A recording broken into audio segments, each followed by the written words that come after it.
Knock at the Cabin is weird and wicked, as it's a horror drama featuring Dave Bautista.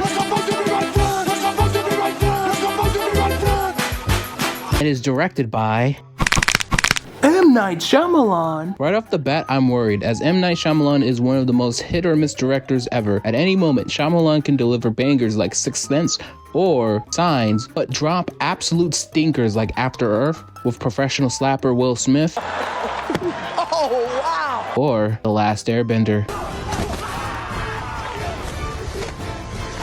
But unlike those disasters, Knock at the Cabin has 3 things that makes it good and 3 things that hold it back immensely. The movie follows a young family on a holiday to an isolated cabin in the woods. Upon their arrival, they are terrorized by monstrous and supernatural forces that haunt their every move. It starts like a home invasion thriller, with 4 armed strangers descending upon a remote cabin to perturb its occupants, except that none of the characters fit the stereotypes associated with the genre. First of all, the family renting the cabin isn't what you might expect. A gay couple, Jonathan Goff and Ben Aldridge, with an adopted Chinese-American daughter, Christian Cui, perhaps 6 or 7 years old. The intruders are even more unusual. A second-grade teacher, Dave Bautista, a nurse, Nikki Bird, a short-order cook, Abby Quinn, and a sketchy-looking Harry Potter actor, all grown up, Rupert Grint. We're told at some point that these 4 represent all the dimensions of the human experience, but that's just bad screenwriting. None resemble a single human ever or in existence that I've ever met. But then you gotta remember, M. Night Shyamalan isn't known for creating recognizable or relatable human beings. Firstly, the movie offers an intense level of suspense throughout its entire runtime, never failing to hold the audience's attention. The characters themselves are well crafted and developed, though the focus remains on the supernatural forces and the eerie presence. The pacing of the movie is purposefully slow, allowing for the audience to become deeply invested in the terrifying world presented.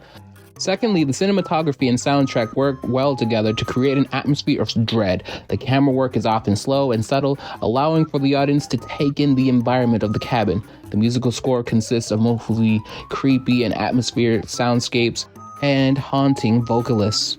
Thirdly, the movie succeeds where many other horror films fail. It builds tension without relying solely on jump scares. The mood of the movie is built around atmosphere and dread. Despite being incredibly suspenseful, the movie respects its own genre, never veering into overly cheesy territory. However, it may be the same respect for its conventions of the genre that leads it to feeling a lot like a vanilla film, like it does nothing different, which is really strange coming from M. Night Shyamalan, as there's no risk to this film. It does nothing different, as I mentioned before, and it just feels like any other home invasion film, if we're being honest. In addition, the acting and presence of the antagonists are very hit or miss. There's never any instance where the horrors of facing the 4 weapon-wielding strangers draw even a single ounce of fear. Even with the 4 horsemen of the apocalypse symbolism made evidenced by the overt religious overtones, the main villains do not evoke any type of fear at all. They just feel like some guys that are just really off kilter. Then we get to the protagonists, specifically Eric and Andre, the married couple that we have in this film. Eric and Andre are queer, and their flashbacks where their queerness is rejected by everyone, from loved ones to anonymous bar patrons, don't feel as authentically upsetting cut between the couple's tight imprisonment, because there's a tendency to rush these otherwise important character moments. Rupert, Nikki, Abby, and Bautista state their case as proponents of humankind's survival. However, their words are hollow and they hit about as hard as a sack of pillows. There is an intriguing concept at stake. The film asks, would you really sacrifice anything from your personal happiness to save a world full of people you don't know and potentially monstrous and evil, while there might also be some good people? Yet, Knock at the Cabin doesn't convincingly or compellingly sell its chosen finale. I believe this is mainly because of M. Night Shyamalan's directing style and how he tried to overcorrect in this movie, which led to a film that still feels like an average Shyamalan experience. Let me explain.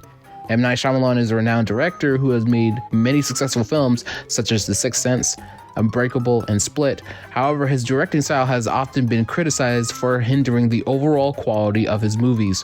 One aspect of Shyamalan's style that can be seen as problematic is his reliance on twists. He is well known for his unexpected plot twists, but these twists are often overly convoluted and difficult to follow, which can leave audiences feeling frustrated and unsatisfied. Furthermore, Shyamalan often sacrifices character development for the sake of these twists, resulting in shallow and underdeveloped characters that do not resonate with audiences. Another issue with Shyamalan's style is his tendency to use excessive suspense and suspenseful music to build tension. While suspense can be an effective tool in storytelling, it can become very overbearing when used in excess. Shyamalan often relies on this technique to such an extent that it becomes predictable and loses its impact. Additionally, the use of suspenseful music can often feel forced and detract from the overall tone of the film. Shyamalan's style is so often criticized for being formulaic as well. He tends to use the same themes and storytelling techniques over and over and over again, which makes them feel super repetitive and unoriginal. This formulaic approach can also result in a lack of diversity in his films, as he often explores similar themes and topics in every single movie.